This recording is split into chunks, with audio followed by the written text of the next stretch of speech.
Buenos días, Flor.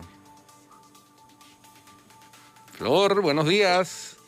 Buenos días, alegría. Buenos días, buenos días, buenos días, DJ Alex. Buenos días a los radioescuchas que nos sintonizan en las frecuencias de Telemetro Radio. Nos ve por streaming en Metcon Go a través de las pantallas de RPC Televisión, Canal 4 y en YouTube.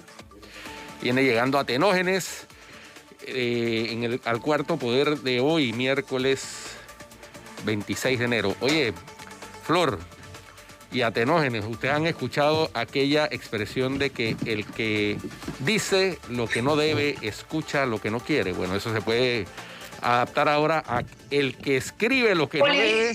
Colegir. El que escribe lo que no quiere, lee lo que no... El que escribe lo que no debe, lee lo que no quiere. Buena respuesta. ¿Qué clase de respuesta? Bueno, qué jab, buen jab. El final estaba bueno. Eso nos referimos a que no sabe, porque Guido piensa que todos nos leen la mente. No. Y que todos coligen lo que hablamos. No, no, eso fue un gancho al hígado que al contador le están contando todavía la cuenta de protección. En términos exacto. Pero para que pongamos en contexto las cosas, que tú eres el contextor de este grupo. Contextualizador. El contextualizador es la cosa. Eso. Bueno, el procurador de la administración le había solicitado al Contralor General de la República detalle de cierta información relacionada de alguna manera, con una denuncia que presentó el doctor Ernesto Cedeño, a quien tuvimos invitado aquí en el programa hace un par de días y nos explicó en detalle el asunto. El Contralor le contestó al procurador en unos términos realmente desobligantes, por decirlo menos, descorteses, si se quiere, hasta... Groseros, como lo dijo Ernesto Cedeño, groseros. Hasta groseros. Prácticamente regañándolo, ¿no? O haciéndole ver que no estaba cumpliendo con sus funciones de recopilación de las normativas, etc. Bueno, luego de la presión ciudadana, de la denuncia penal, además que pusieron contra el Contralor, el licenciado Abdiel González y el movimiento Arraiján 2000. Entonces la Contraloría, y luego de reunirse en lo que el licenciado Abdiel González calificó como cafetín, con varios alcaldes y el presidente de la Asociación de Alcaldes, que a la sazón es el alcalde de Colón, que ha estado en el ojo del huracán. Entonces la Contraloría emite un comunicado, también en unos términos que ayer cuestionamos y criticamos, haciendo ver que, sin necesidad alguna, que el aumento de gastos se dio bajo la administración del procurador Rigoberto González, en esos términos, y del excontralor Humbert, en esos términos. Pues bien, ante ese comunicado absolutamente desobligante y que se ha venido a demostrar con la respuesta del procurador Rigoberto González, que además era un comunicado con mentiras, el procurador le contestó, resumiendo en su carta, las acciones que tomó la Procuraduría General de la Administración a raíz de una demanda de inconstitucionalidad que interpuso el excontralor Federico Humbert precisamente contra el aumento de gastos de movilización en el municipio de Arraiján en el año 2017, en el presupuesto de rentas y gastos del municipio de Arraiján del año 2017. Y en esa vista fiscal que le correspondió al procurador de la Administración, él plantea con claridad meridiana la inconveniencia e ilegalidad de ese tipo de aumento y incluso de asignación fija en el presupuesto sin una destinación detallada específica, explicando cómo es el tema de las normas de contabilidad estatal, etcétera, labor que le corresponde a la Lo más bonito de todo, Guido. Vamos a lo más bonito. Y sí, claro. Y para corolario, al final de la contundente carta, donde deja en evidencia lo que veníamos diciendo, el que escribe lo que no debe recibe de respuesta y tiene que leer lo que no quiere, termina con la frase lapidaria en donde dice: finalmente, señor Contralor, cumpla usted con sus funciones, que yo seguiré desempeñando las mías. Y ese es gancho al hígado que al Contralor todavía le están contando ya más de 10 segundos, ¿no? Van 24 horas de conteo de protección. Así que ese es el... Vamos a ver en qué termina este intercambio epistolar, porque yo no sé si el Contralor vaya a tener arrestos para contestar otra vez esto, porque la contundencia, Tenógenes, mira, es de un nivel ya... Independientemente de las discusiones que puedan tener ambos, las cuales no entiendo porque realmente no sé qué pueda haber detrás, creo que no solamente el Contralor, también otros funcionarios tienen que rendir cuentas acerca de esto. Esta mañana entrevisté a Willy Bermúdez, quien fue... ¿A quién entrevistaste, perdón? A Willy Bermúdez, actual representante de Don Bosco, pero que era el secretario general del municipio en el año 2017. ¿Pero ya que era secretario del consejo o de la alcaldía? Secretario de la alcaldía. De la alcaldía. Ya, okay. Pero es que, espérate, el detalle es que no importa si el alcalde es panameñista o PRD, porque es que tenemos un consejo PRD hace mucho tiempo, aquí en el área capital. Y es el consejo PRD del exalcalde Blandón el que aprobó gastos de movilización por $3,000 en ese momento. Es correcto. Pero él dice, no sé si te escuchaste en algún momento a Tenógenes que Blandón dijo que a pesar de tener derecho a cobrarlo. Sí, pero ¿qué ocurrió antes de eso? Antes de eso había unos gastos de movilización. ¿Por qué se dio el brinco de los gastos de movilización normales, que creo que estaban por el orden de los $1,000 en el 2016, a $3,000 en el 2016 y a $5,000 ahora? El mismo Willy Bermúdez desconoce, a pesar de que él estaba allí. Él dice, bueno, que son decisiones del Consejo Municipal y todos se escudan en lo mismo, decisiones del Consejo Municipal, que toma porque son gastos autogestionables. No hay una explicación lógica de ningún alcalde acerca del por qué existen estos gastos de movilización en cada uno de los presupuestos. Uno, más allá de la única explicación que dio el alcalde de Colón sobre el tema de las picaduras de las culebras y demás, no existe una explicación razonable todavía. Y esa no es razonable. Y esa no es razonable. Sí, esa.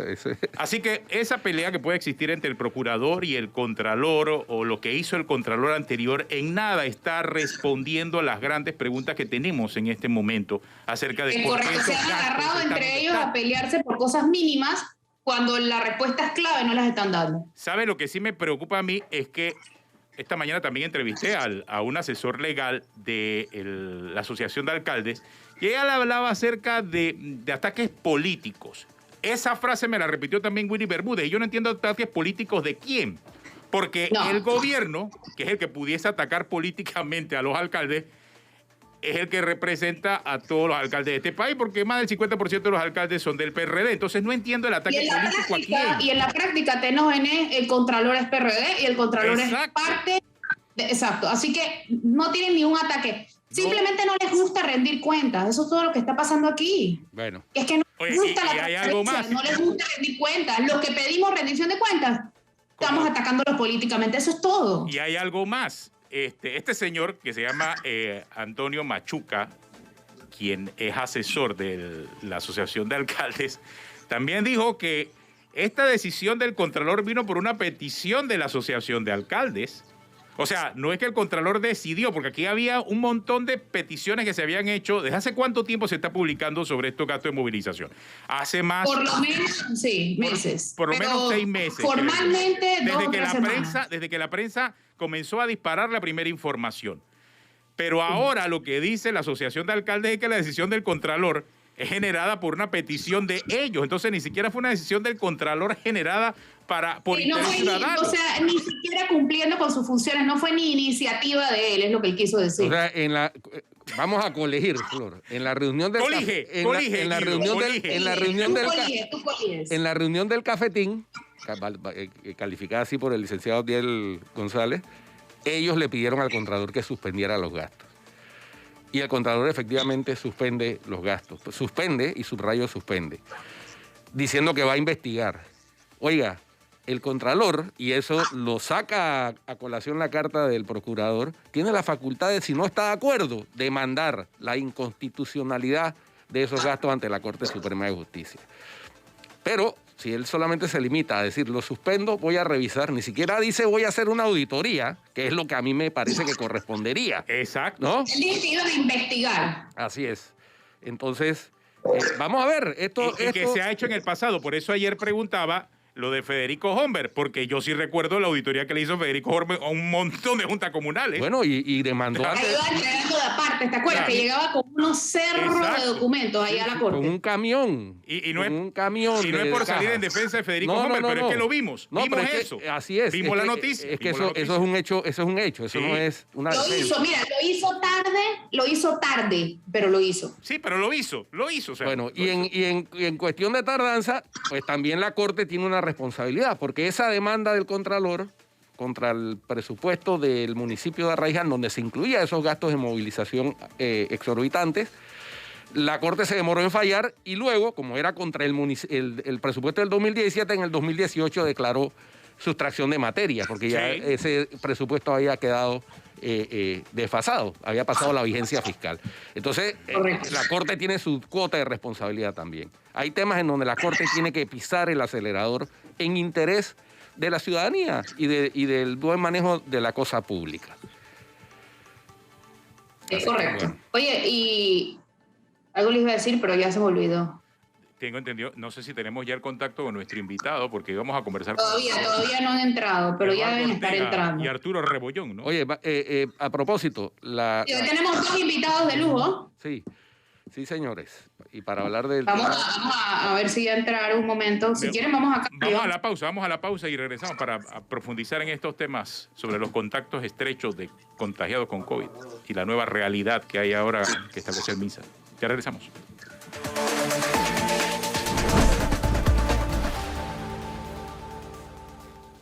Buenos días, alegría nuevamente en este segundo bloque. Ya tenemos a nuestros invitados en línea y tenemos 2 invitados de lujo hoy. Tenemos al epidemiólogo Arturo Rebollón y al doctor Eduardo Ortega Barría, que es el secretario nacional de Senacid. Vamos a empezar con el doctor Ortega. Yo le quiero preguntar al doctor Ortega, ¿usted entendió el decreto? ¿Lo contrastó con el comunicado? ¿Entendió lo mismo? O sea, ¿pudo desgranar el macarrón? Cuéntame un poquito. A ver, Flor, creo que es difícil siempre intentar interpretar lo que está escrito y a veces los flujogramas ayudan mucho más cuando uno puede seguir un flujograma que lo vaya guiando a uno. Creo que hay una mejor manera probablemente de comunicarlo. Creo que el día de ayer la Dirección General de Salud sacó una circular con unos cuadros que creo que son más informativos porque nos ayudan visualmente mejor a recibir el mensaje. Estaba un poquito complicado de interpretar para todos. Además, tienes que hacerlo para todo el mundo, que todos, a todos los niveles, lo puedan entender. Es un tema difícil y sí creo que pudo haber sido más claro, Flor. Doctor, pero bueno, independientemente de claridad o no, yo creo que hemos estado analizando aquí que se están dando cambios en cuanto a ese llamado contacto estrecho con una persona afectada por COVID, cuando la persona que tiene el contacto tiene el cuadro completo, el esquema completo de vacunación. Y creo que ahí hay que martillar, porque esa es la gran diferencia entre lo que ahora se está presentando y lo que había antes, doctor. Totalmente. Atenógenes, tú tienes que hacer 2 cosas cuando tienes un germen de este tipo, donde llegas a tener 80,000 casos activos. Imagínate, multiplica 80,000 y te voy a decir un número conservador, 3 contactos, que quizás hay 5 o más. Estás hablando de que tú tienes más de 200,000 personas en algún momento haciendo cuarentena o aislamiento, y los que más preocupan son las cuarentenas porque los multiplicas por 3, 4 o 5 veces el número de casos. ¿Qué tienes que hacer en esta situación?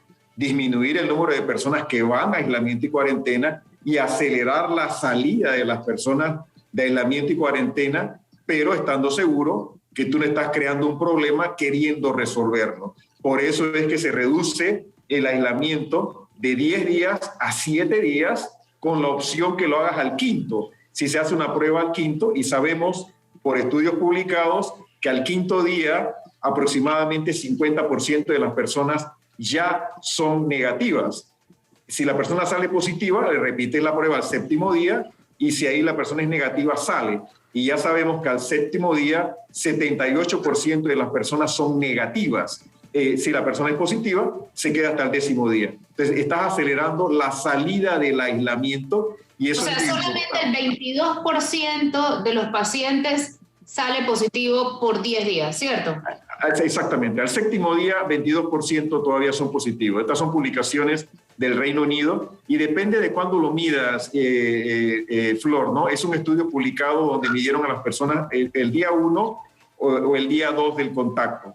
De hecho, cuando lo mides el día 2, los números son un poquito mejor, porque entonces hay más personas que pueden salir del aislamiento más fácilmente con una prueba negativa de antígeno. Antígeno, recuerden, el antígeno es mejor para estas cosas que el PCR por múltiples razones. Es más rápida, es más económica. Tú en 15, 30 minutos puedes... Porque esa era la duda que tuvimos. La última vez que lo entrevistamos a usted, hubo bastantes comentarios en redes que decían, oye, pero él mismo decía que PCR era lo recomendado porque era mucho más sensible a la hora de síntomas. Yo decía lo contrario. Yo decía lo contrario. El PCR es una técnica tan sensible que te detecta el cadáver. O sea, es como llegar a una escena del crimen y encuentras el cuerpo, el PCR te va a decir, aquí está, pero te dice, bueno, está muerto o está vivo. El antígeno te dice, uy, le late el corazón, está vivo. Es la única diferencia. El PCR no te dice si le late el corazón o no le late el corazón. ¿Cuándo hay que hacerse una y cuándo hay que hacerse la otra? El antígeno, a ver, el antígeno es una prueba que si tiene buena sensibilidad, la habilidad de detectar a un verdadero positivo, arriba del 90%, es una prueba de mucha utilidad. 15 minutos, económica, 5 balboas, y te dice si está vivo. Y si tienes dudas y la persona tiene síntomas, tú puedes repetirla al día siguiente para aumentar su sensibilidad.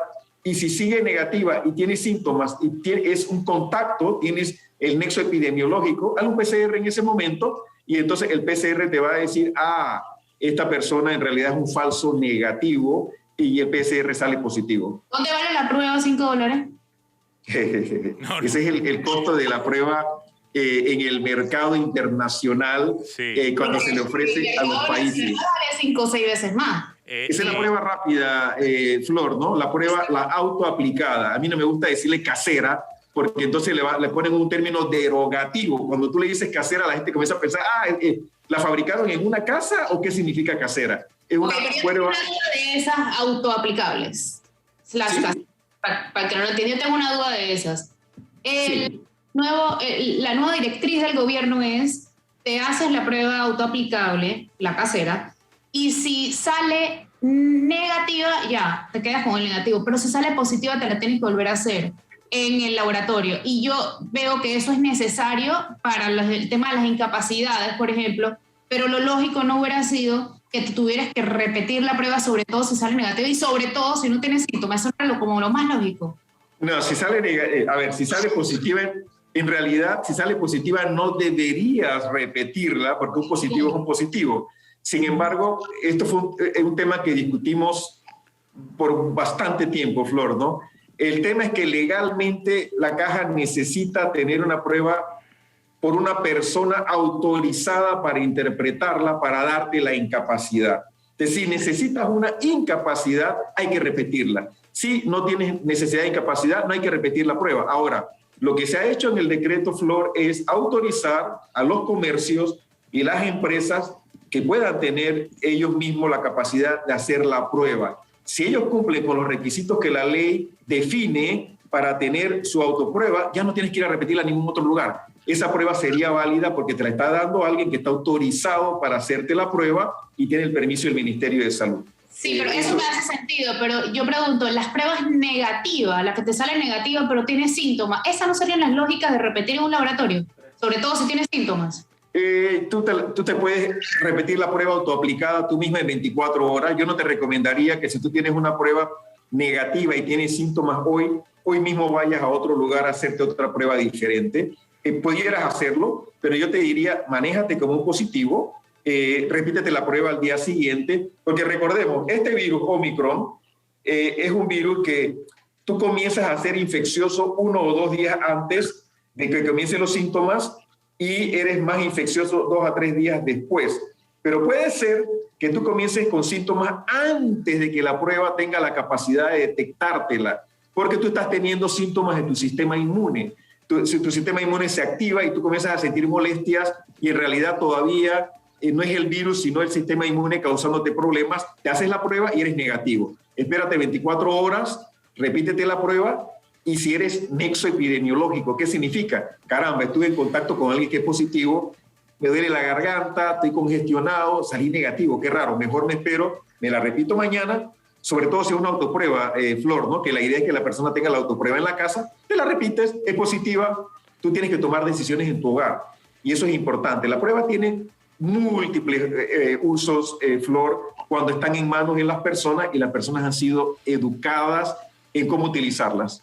Doctor, una pregunta. En distintos medios de prensa hay la información sobre un sublinaje al que le llaman Omicron sigiloso, BA2. Y eso en redes sociales ha causado alarma. Y yo me pregunto, ¿es una alarma necesaria o es una alarma innecesaria? Hoy en día es una variante bajo investigación, sobre todo en el Reino Unido. ¿Qué sucede? Estas son familias de virus y cuando son muy similares son miembros de lo que nosotros llamamos una variante, pero dentro de la variante tiene lo que se llama sublinajes, o sea, son primos cercanos o primos distantes, pero son primos al fin y al cabo. BA2 ya fue detectado en noviembre, finales de noviembre, principios de diciembre del año pasado. Sabemos que existe desde entonces, sin embargo, por algún motivo, BA1 se diseminó más rápidamente en el mundo y se transmitió más eficientemente. Pero ahora estamos viendo en ciertos países, sobre todo escandinavos, Suecia, Dinamarca, Noruega, hay algo en la India, me parece que en Israel, donde está comenzando a transmitirse más eficientemente que la BA1. Entonces, por eso fue que en el Reino Unido, donde hay pocos casos, dijeron, declarémoslo una variante bajo investigación. Entonces, ahorita la estamos observando con mucho más cuidado, pero yo diría difícil en este momento asumir mucho de BA2. Es muy parecida a BA1, tiene mutaciones diferentes. De hecho, a ver, tiene 70 mutaciones, BA2. BA1 tiene 52, 53 mutaciones. Tiene más mutaciones que BA1, pero todavía no sabemos si se transmite más eficientemente, si compite con BA1. Y lo que esperamos hoy, y esto es una asunción la que estoy tomando aquí, BA1 debería proteger con BA2. Son primos cercanos, por lo tanto BA1 debería proteger contra BA2 y la vacuna debería proteger contra BA2. Eso es lo que podemos decir el día de hoy. Yo diría que tenemos que darle seguimiento cercano. Mientras no sea una variante de preocupación, hay que darle seguimiento. Es lo que están haciendo los investigadores el día de hoy. Doctor, cuando uno ya tiene síntomas, lo normal, o sea, síntomas y se presume, porque ahora mismo cualquier lagrimeo, cualquier moco, cualquier fiebre, uno piensa que es COVID. Pero cuando uno tiene esos síntomas, ¿cuál es la mejor prueba para hacerse? ¿Un antígeno o un PCR? ¿Qué recomienda usted? A ver, el día de hoy yo te recomendaría un antígeno. Un antígeno. El día de hoy con Omicron, un organismo altamente transmisible, con un periodo de incubación más corto y que también evoluciona más rápidamente hacia la mejoría, yo me haría un antígeno. Yo creo que la prueba de PCR son para personas que tienen síntomas, que les salió la prueba de antígeno negativa, ahí yo le haría a esa persona un PCR, o lo dejaría, si tú tienes, por ejemplo, atenógenes. Este es un virus que el PCR, que es una tecnología molecular, te detecta normalmente 3 líneas cuando tú estás investigando coronavirus. En el caso de Omicron solo detectas 2 líneas. Si tú quieres estar seguro si es Omicron o no, hazle un PCR y te van a salir 2 líneas en lugar de 3 líneas. Hoy en Panamá Omicron es 95%. Sabemos que es 95%, va a seguir subiendo a 99%. 100% de lo que circula. Yo le haría un PCR solo a personas que tengan síntomas con una prueba de antígeno negativa y ahí le haría el PCR. Ahora, el Gorgas necesita hacer una serie de PCRs para poder hacer la vigilancia genómica del virus, así que ellos deberían, por razones de investigación laboratorial, continuar haciendo un número determinado de PCR, pero yo me movería hacia la prueba de antígeno en la mayoría de los casos.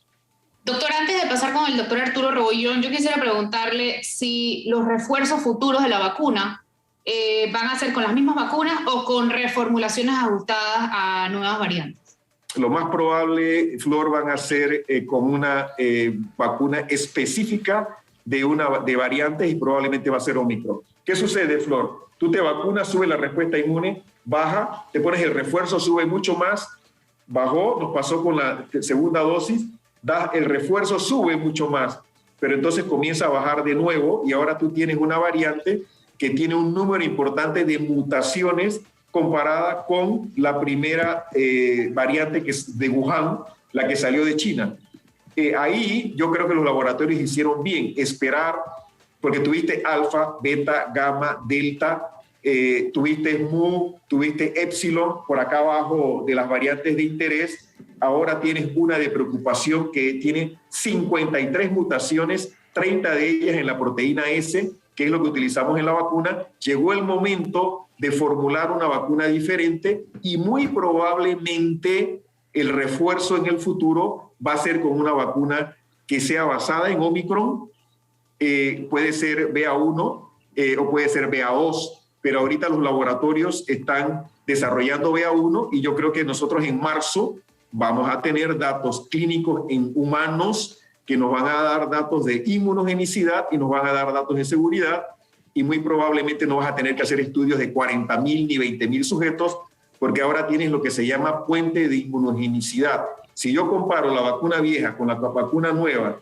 y las dos tienen los mismos títulos de anticuerpos, yo puedo registrar la vacuna con los títulos de anticuerpos. Así que yo creo, Flor, que el próximo refuerzo, que probablemente va a ser una dosis para los que ya estamos vacunados con la variante original, va a ser con una variante basada en Omicron.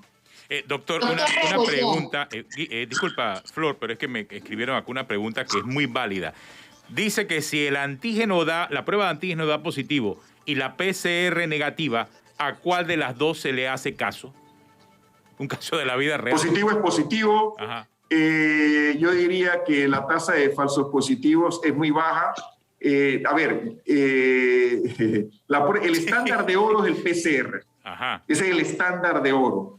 Yo qué te diría, si yo tengo un antígeno positivo y me sale un PCR negativo, ajá, ay, caramba, yo quizás hasta lo repetiría, te soy sincero, mejor, pero eso es más burocracia y más problemas. Pero el estándar de oro Atenógenes es el PCR. Si una persona tiene que tomar decisión sobre una de las dos, muy probablemente se basaría en el PCR. Claro, mejor repetirlo por cualquier cosa. Flor. Sí. Doctor Rebollón, hay un montón de gente viajando contagiada. Gente que sale positivo y, por ejemplo, y es una parte que entiendo, si una persona sale positivo en el extranjero le tocaría pagar varios días de hotel más el cambio del tiquete. O sea, sale un billete enfermarse afuera. Pero por el otro lado es gente que sale positiva y como no quiere pagar todo esto y quiere estar en su casa o en su país por cualquier cosa, viajan positivos. Yo he escuchado varios casos de estos en los últimos días, semanas de hecho. ¿Qué medidas tomaría usted con ese tema? Esa es una medida que es controversial porque requiere mucho dinero en ese momento, ¿no? Te puedo poner el ejemplo que hace Panamá. Si alguien está en este país, extranjero, y tiene que regresar a su país, el Panamá le ofrece los hoteles hospitales sin ningún costo. Les ofrece los hoteles hospitales sin ningún costo y ellos se les hace el mismo protocolo. Ellos pueden quedarse aquí sin ningún problema y se puede ahorrar esa opción, ¿no? Eso también hay que verlo. Tú quieres atraer turistas, pero no le das ninguna opción si de repente se infectan en un país que tiene alta transmisión comunitaria. Entonces, lo que hay que hacer es, como decía el doctor Eduardo, mejorar la disponibilidad de las pruebas autoaplicables para que ellos tomen control de eso y darles la opción de que tengan sitios donde se puedan quedar sin que les cueste, ¿no? Porque eso, sabemos que hay posibilidades bajas, pero tiene que haber opciones, ¿no? Ahora, hay una pregunta aquí válida también, doctor Rebollón, que me están haciendo. y que tiene que ver principalmente con cómo se controla ahora con el tema de la prueba autoaplicada. Aquellas personas que den positivo en su reporte al MINSA y no se queden callados y pasen agachados, porque eso es quizás en parte lo que está diciendo Flor, ¿no? O sea, te hace la prueba, sale positivo y pasa agachado, porque es que no tienes que comunicársela a nadie. Ahí hay un elemento que quizás de alguna forma se puede cerrar. No sé si se pueda cerrar. ¿Qué piensa usted? Mira, ahí entra un poco de lo que es la responsabilidad ciudadana, ¿no? Y nosotros, ya después de 2 años de hacer campañas educativas, yo creo que ya la gente entiende la importancia de por qué no salir si está infectado a tu trabajo, por ejemplo. Hemos visto ahorita mismo, con la ola Omicron, que donde llega uno infectado, contagia a todos y el negocio tiene que cerrar.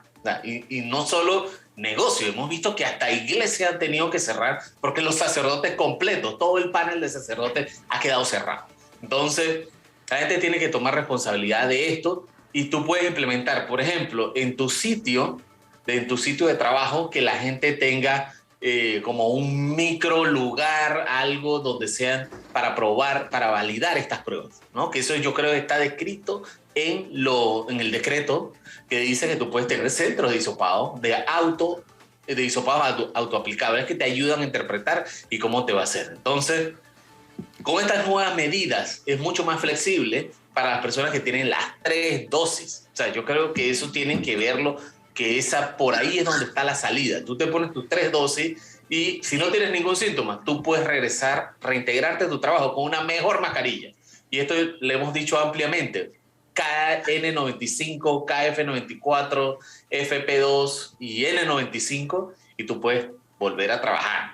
Es controversial todavía, pero eso es lo que es. Sí, hacia allá vamos es controversial. a ir. Es algo que está ocurriendo en otros países, ¿no? Es controversial porque cuando uno tiene las vacunas, entra en contacto estrecho con una persona positiva, uno puede regresar al trabajo. No guarda cuarentena en ese caso, pero si al 5.º día sales positivo, ahí es donde viene la confusión.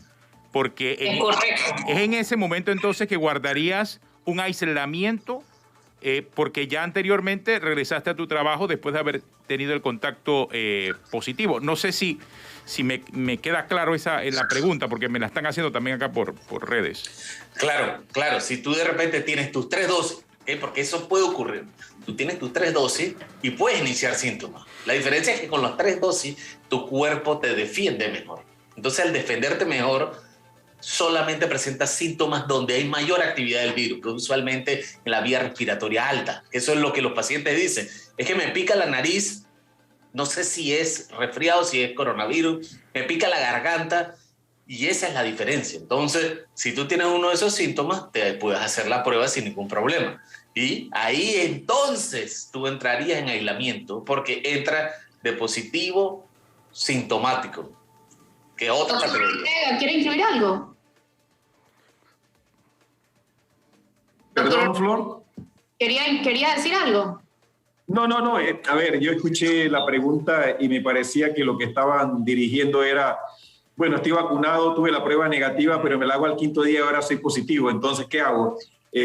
Salí a trabajar y ahora soy positivo. Bueno, esa es una persona, yo estoy de acuerdo con Arturo, es una persona que vacunada va a transmitir mucho menos eficientemente y es improbable que lo haya transmitido, salió positivo, ahora esa persona va a aislamiento, pero va a aislamiento por el resto del tiempo, porque esta es una persona que ya estuvo en teoría 5 días en cuarentena. La posibilidad de que transmita es altamente improbable.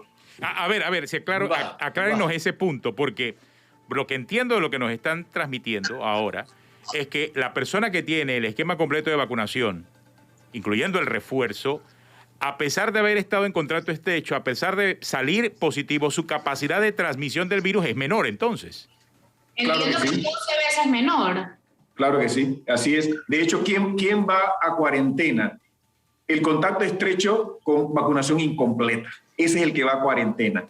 La persona que tiene vacunación completa, ¿y qué es vacunación completa? Tiene el refuerzo o tiene 2 dosis y todavía no ha cumplido 3 meses para ponerse el refuerzo, es una vacunación completa. Y la persona que está recuperada de COVID los siguientes 90 días, esa persona no va a cuarentena. Esa es una persona que está inmune porque acaba de recuperarse de COVID. Eso salió el día de ayer en la circular de la Dirección General de Salud, que comenta el decreto que salió el día anterior. En esa circular se dice claramente quiénes van a cuarentena. Y de acuerdo a esa circular, los únicos que van a cuarentena son los contactos estrechos que no tienen un esquema de vacunación al día. Ahora, con relación a lo que planteaba el doctor Rebollón de la responsabilidad ciudadana, sí, por supuesto que hay que apelar a ella, pero hay una realidad, doctor Rebollón, y es que el 47% o más del trabajo en Panamá es informal. Es gente que está en la informalidad, es gente que no tiene un trabajo fijo, una oficina, un sitio de trabajo. Muchos de ellos trabajan en la calle, entonces, y viven del día a día. Esa es otra. Entonces, si se guardan 5 días, no generan ingresos durante esos 5 días que se guardan. Y eso, contra eso, es que se supone que está establecido los auxilios por parte del Estado, las bolsas de comida, el vale digital, qué sé yo, los bonos. Pero ahí ha habido como una pérdida en la trazabilidad con esta variante Omicron tan extendida y ahora con lo que planteaba Flor, de que muchas de esas pruebas que se hacen no se reportan al MINSA y no quedan en la base de datos de los otros auxilios y subsidios del Estado. Aunque por otro lado, Guido, yo no sé qué tanto de trazabilidad se puede hablar con esta cantidad de casos que tenemos. Ya yo creo que no se puede hablar de trazabilidad.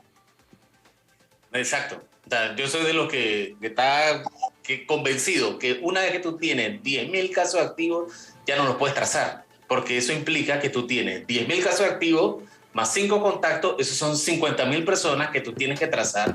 Necesitas como 700 personas dedicadas solo a hacer trazabilidad. O sea, más nada, porque ellos tienen que dedicarle 10 minutos a cada llamada, 8 horas al día, incluso 10 horas al día. Entonces, no creo que sea posible. Y con respecto a esto que hablaban de la informalidad, ahí nosotros tenemos que ir mucho más allá. O sea, tenemos que ir mucho más allá y tratar de llevarnos a todos, a la categoría que hemos estado hablando, de las personas con esquema completo, que tenga sus 2 vacunas, el refuerzo. Si no tiene síntomas, él puede salir con una buena mascarilla.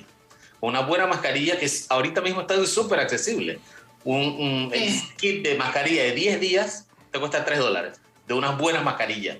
Entonces tú podrías incluso regresar. Porque hay algo que hay que decir que no lo decimos mucho. Solamente van las personas enfermas y con síntomas al sistema de salud. ¿Okay? Yo tengo una pregunta que me están haciendo acá en redes. No tenemos mucho tiempo, así que si pueden respondernos esta medio rapidito, se lo agradecería. Ustedes deciden quién de los dos le responde. La primera vez, Omicron en teoría va a bajar la ola en febrero inicios. Si carnavales en febrero finales deberían suspenderlos o no. Esa es la primera. Los veo que los dos se están riendo, así que rapidito su opinión.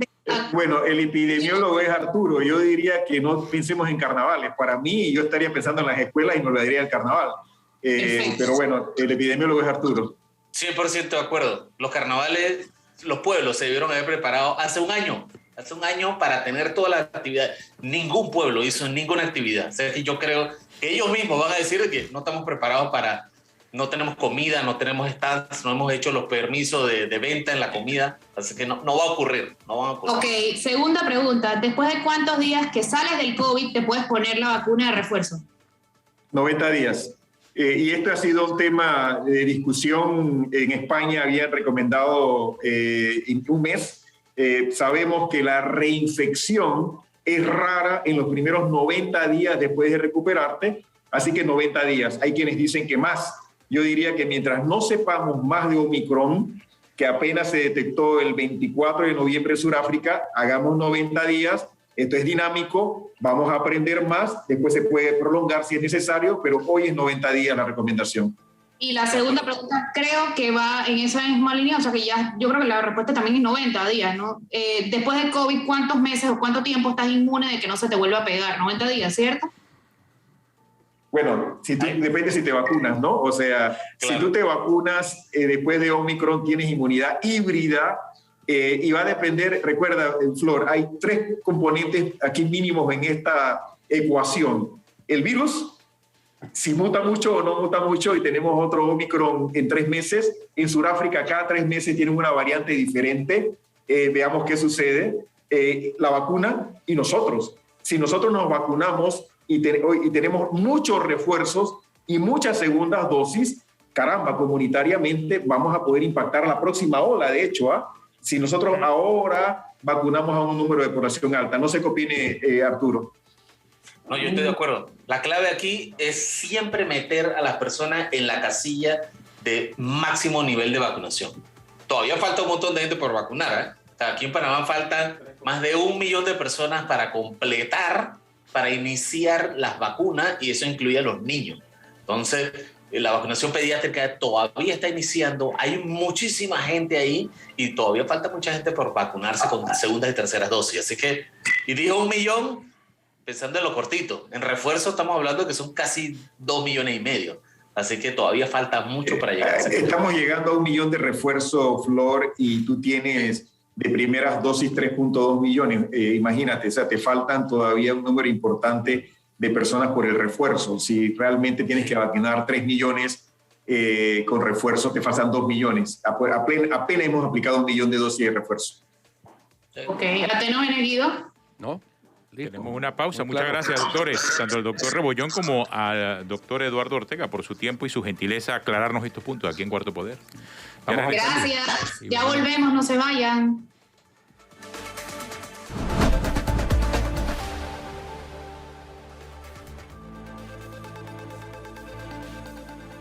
Están esperando el jingle de Flor de las Efemérides. ¿Qué pasa? Oye, ¿por qué no me habían dicho? Yo estoy esperando la instrucción de mi director. ¿Cómo O dice el sea, jingle? es Las la efemérides. coproducción, o sea, un poco más de respeto al talento humano de esta corporación. Es que aquí el jingle es en vivo. Cántala. En un día como hoy. Bueno, Ay. hoy es miércoles 26 de enero de 2022. Es el 26º día del año. Quedan 339 para finalizar la vuelta de la Tierra alrededor del Sol. Hoy es el Día Internacional de la Aduana y el Día Mundial de la Educación Ambiental. En las efemérides tenemos que un día como hoy de 1540, en Alemania, Valerius Cordus descubre el éter. En 1641, en Barcelona, el ejército francés y milicias catalanas derrotan al ejército español en la batalla de Montjuic. Cataluña pasa a ser una república satélite de Francia. En 1812, Napoleón Bonaparte ordena la división de Cataluña en departamentos. En 1841, el Imperio Británico ocupa formalmente Hong Kong, territorio del cual China más tarde cederá formalmente y que hoy ha recuperado. En 1998, en el marco del escándalo Lewinsky, el presidente estadounidense Bill Clinton, ante la televisión nacional, niega haber tenido relaciones sexuales con Mónica Lewinsky, ex pasante de la Casa Blanca. Y en 2020, en Calabazas, Los Ángeles, California, fallece el exjugador de baloncesto Kobe Bryant tras estrellarse el helicóptero en que viajaba. Esas son las efemérides del día de hoy. Che, ¿y el jingle de los saluditos, Guido? Y, bueno, y ahora viene Flor con los saluditos. Ay, del sample. A improvisar diariamente. Yo creo que los saluditos positivos de hoy, en verdad, van para la jueza Valoisa Martínez, porque está recibiendo un montón de amenazas y muy poco apoyo ciudadano. La gente tiene que entender, en verdad, que hacer nada también es apoyar la injusticia. Y esa mujer está recibiendo un montón de amenazas del grupo de Martinelli directamente, porque él en sus redes está amenazando a la jueza Valoisa Martínez. Esto no se puede permitir.